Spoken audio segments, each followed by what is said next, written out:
messieurs, notre prochain slameur. Merci d'accueillir Cossinu.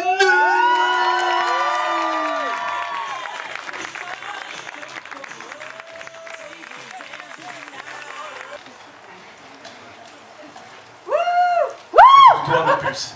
C'est pour toi. Mon ange, mon amour, ma destinée. C'est comme ça qu'entre nous ça a commencé. Toi et moi, c'était une évidence. C'est ce que tu me disais, insistant qu'ensemble on vieillirait, jurant que rien ne pourrait jamais nous séparer.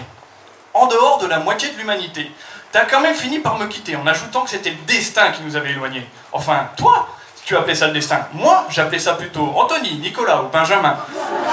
Pour toi, la fidélité, c'est important. Ça s'écrit avec un F, en majuscule, en grand. Un F comme Fallope. Je pensais faire ton ascension en solitaire quand je t'ai rencontré, mais il a bien fallu m'y faire, j'étais seulement le premier de cordée. Je savais que je ne serais pas le premier à voir ton sommet, mais pas au point de trouver tout un village installé.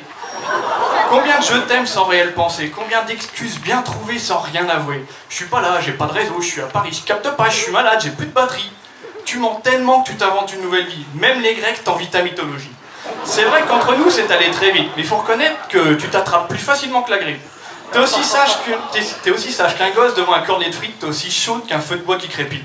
À toi seul, t'es pire que les 10 plaies d'Égypte, tu fais plus de dégâts qu'une météorite.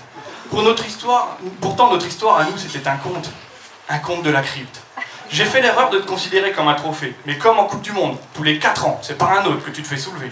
Gros geek que je suis, j'adorais les histoires de Spider-Man, mais je connaissais pas encore les aventures de Nymphoman. Manifestement, t'es pas prêt à être vegan, tu raffoles de trop du saucisson d'âne. Tu aimes l'amour et les tourtereaux. Révise Stéphane de La Fontaine, crois-moi ma puce, les chiennes et les taureaux ne font pas partie de ses poèmes. Comme Stéphane Plaza, tu fais visiter ton appartement. Un peu, beaucoup, à la folie, passionnément. Tu collectionnes les ex, on dirait les archives du gouvernement. Quand c'est une question de sexe, tu travailles tes arguments. Tu retournes même plus ta veste, tu dégaines direct les sous-vêtements.